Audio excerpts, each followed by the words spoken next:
posh part. I'm from the posh part. Top floor, top floor. So I thought I'd make the effort this evening. I thought I'd make the effort. You go boss. You go boss, yeah? Yeah. Two things you're probably saying to yourselves. You're probably saying, one, that's fucking robbed. Or you're probably saying, two, it's counterfeit. You'd be wrong. It's fucking both. If I be honest with you, it's actually from Brown Thomas. Yeah, he's my half-caste neighbour. And he's a fucking great shoplifter, I'll be honest with you. You know, so it's good to be here. Things have really started to take off since I started doing comedy. My missus and 3 kids took off about a week ago. So I'm fucking delighted with that. Please don't film me, because I think you're from the Dole. I know your face. And if you are from the Dole, this is just fucking charity. This is work experience.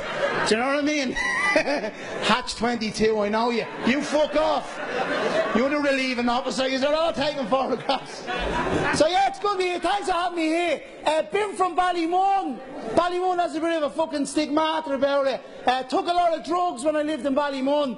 Very good at taking drugs. It's city and guilds in taking drugs. I used to only take drugs in the beginning that I could spell. So E was a big one. And then I kind of graduated. I moved on to LSD. LSD is a bleeding deadly drug. I'm telling you now, man. I love, look at him, he's still on it. You'd want to be with that bleeding suit you're wearing. I took loads of LSD, right? I remember one night getting chased down the Ballymun Road by a fucking fridge, right? I'm not joking with you, right? With the door open, the whole lot, right? A frosty reception when I got back to the gaff that evening. But I graduated then I moved on to, I was never big into cocaine. Never. Look at them, everyone's gone quiet now, look. I was never big into cocaine. I just didn't like the smell of it. It wasn't for me. It wasn't for me, but I was big into heroin. Oh, I loved me and heroin. I fucking loved heroin. The thing I learned about heroin, right, is that if you want to get rid of your family, right, and their belongings, right, usually the belongings will go first and then the family will go, right, just get into heroin, right, great drug. That table love it, look at it, they're all banging it out, well done lads. And I tell you something, right, a bloke once says to me, he says, sorry for doing an impression of myself, he goes, what's it like taking heroin? I says, it's kind of like being Enda Kenny. I says, you've got great intentions of doing stuff, but you do fuck all. Yeah. That's as political as it'll get. So, I don't take drugs anymore. I haven't took drugs for a long time. I haven't yet. Yeah. Monday is a long time, isn't it? And I haven't took drugs for years, right? If I be honest with you, and I know you're going to find that hard to believe, right? Someone from Ballymun being honest, right? Someone from Ballymun. But to be honest with you, right? I actually despise people who take drugs, right? I could probably say on a more serious note that I hate people who take drugs. And I know you're looking at me now and going, that's a bit fucking heavy for a Saturday bank holiday weekend, right? But I do. I hate people who take drugs. Like the drug squad, the Garda, the customs. I fucking hate them people. Right? But if any of us are looking for drugs, I'll be in the reception area in about 25 minutes banging it out, right? Decent one of bags. Right? Now, the best place in Dublin at the moment for drugs, I think personally, right, is Marlborough Street. Marlborough Street. There's the dealers from Marlborough Street. Well done. If you go down to Marlborough Street, right, you'll see all of the entrepreneurs. Right? And they are entrepreneurs because they have suits, haven't they? Track suits. I was going down Marlborough Street about 2 weeks ago, and this fella was coming up Marlborough Street, and he was out of his fucking banana, right? He was coming up the road like this. Look. I'd say if dogs drove cars, they'd have one of these pricks on the back window, right? Right? And he had a Lacoste tracksuit on him, right? And it was fake. It was definitely fucking fake, right? Because the crocodile was winking at me, right? And just as I was about to walk by him, all I heard was, "Excuse me, bud." I said, "Hey, I'm over here, man." He goes, "Oh, sorry about that." He said, "Excuse me, bud, I haven't eaten for 3 days." He says, "Jesus, I wish I had your willpower."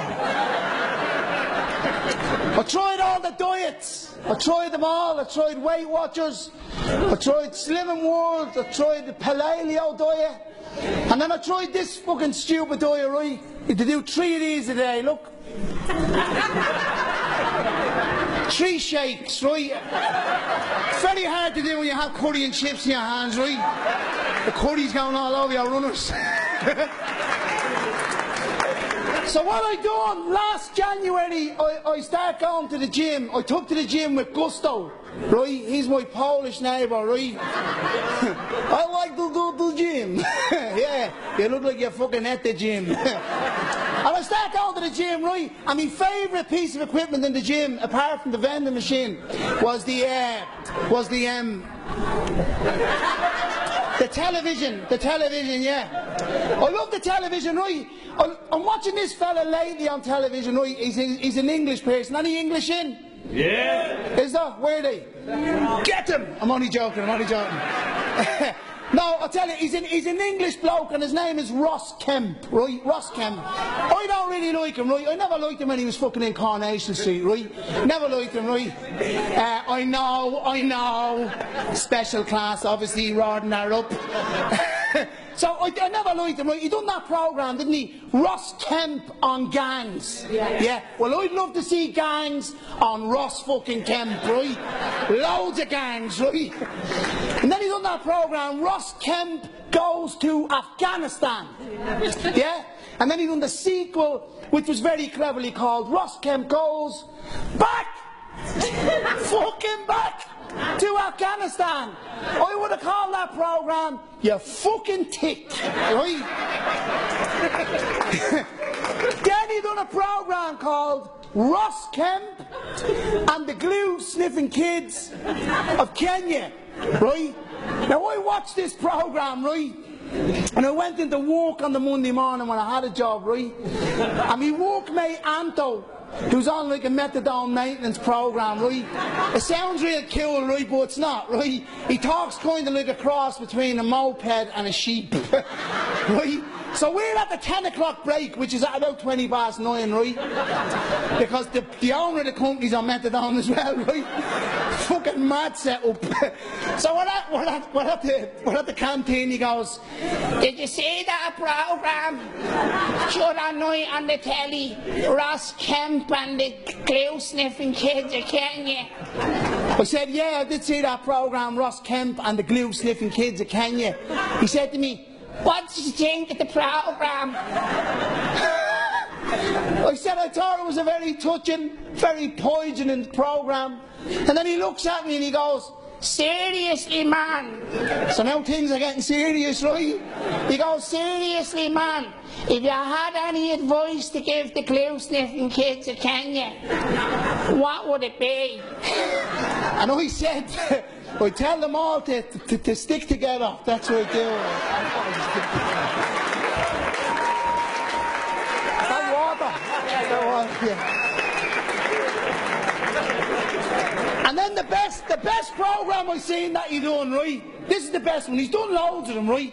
But the best one I think that he done was one called Ross Kemp in Search of Pirates. Right? Very good, right? And I watched this one, right? And I tell you, I never knew until I seen this programme, right, that pirates were black. I never knew that, right? Genuinely, never knew it, right? And I just can't visualise the lads that have come over here in the last few years saying to each other, "I know what we are going to do today. We are going to rob a boat and sail across the RAC. Shiver me team base." Start the car.